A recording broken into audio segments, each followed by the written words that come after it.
A freelancer in Texas finished a $4,000 logo and branding project last year. Client approved every revision. Said it looked perfect.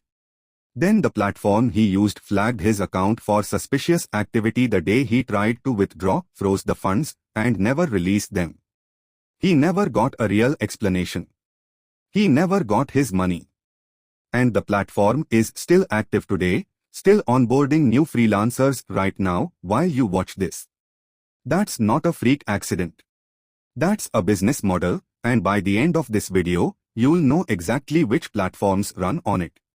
You sign up for a freelancing platform. You finish a project, hit submit, and wait for payment.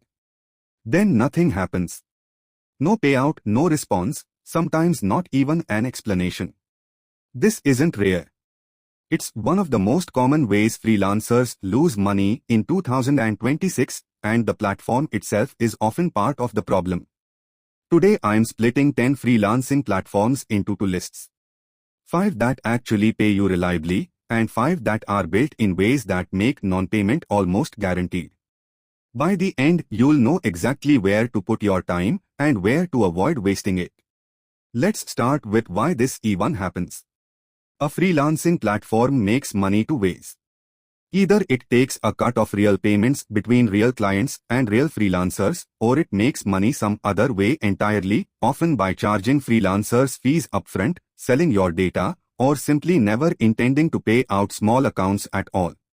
The second model is invisible until you are already deep into unpaid work. Here's something most people don't know. Several freelancing platforms that eventually got exposed as non-paying actually had real 5-star reviews early on. Not fake ones.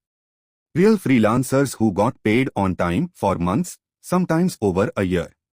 That's not an accident either. Paying early users builds trust and search ranking, attracts a much larger wave of new freelancers, and only then does the platform quietly stop paying out the bigger accounts, because by that point, the reputation is already built and new users keep signing up anyway. The good reviews you see for a platform today might be describing a completely different company than the one operating it next year. Let's go through the 5 that actually pay first. Number 1. Upwork. This is one of the largest freelancing platforms in the world, and it has escrow protection built in for hourly and milestone-based contracts, meaning the client's payment is held by the platform before you even start, not promised after you finish. The downside is real too. Competition is intense and fees can eat 10 to 20% of your earnings, but the core payment mechanism is legitimate and enforceable. Number 2. Fiverr. Payment is collected from the buyer before you start the work, then released to you once the order is marked complete. Because the money already exists in the system before you do anything, there's no scenario where a client simply disappears without paying, the way there is on unprotected freelance boards. Number 3. Toptal.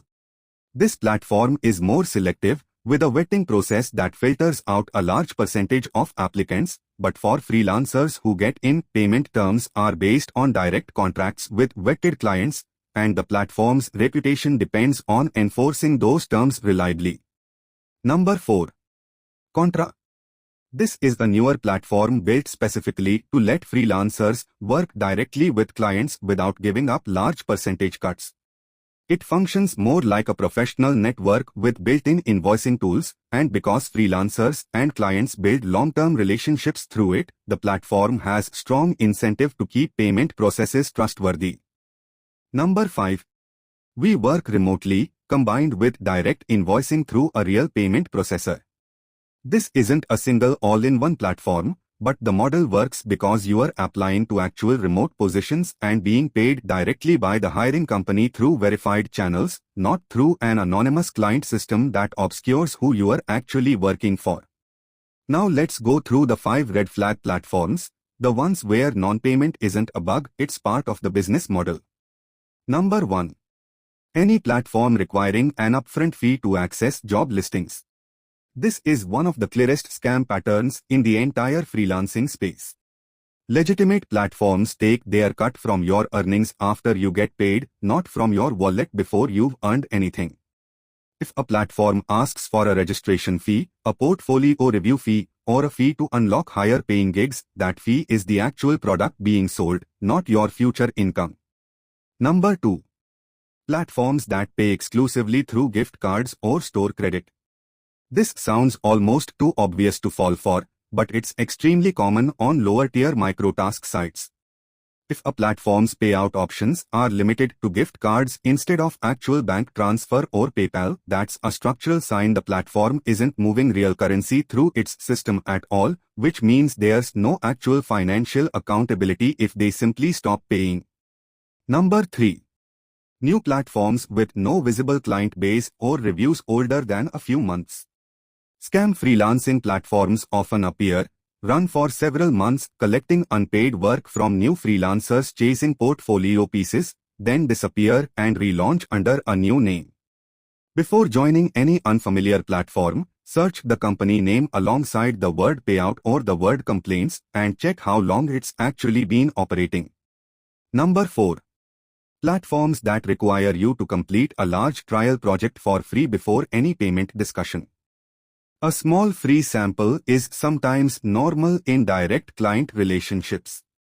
An entire unpaid project framed as a platform requirement is a sign the platform's actual business model is collecting free labor from freelancers competing for a payment that may never materialize.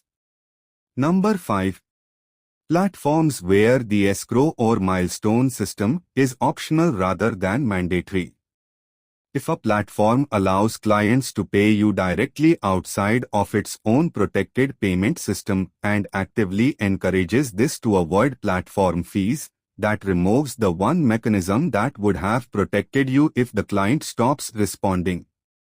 The fee you are avoiding is often smaller than the unpaid invoice you risk. So here's the actual rule underneath all 10 examples. A trustworthy freelancing platform makes its money from your success, which means it has a direct incentive to make sure you get paid. A scam platform makes its money some other way, which means your payment was never actually part of its business model to begin with.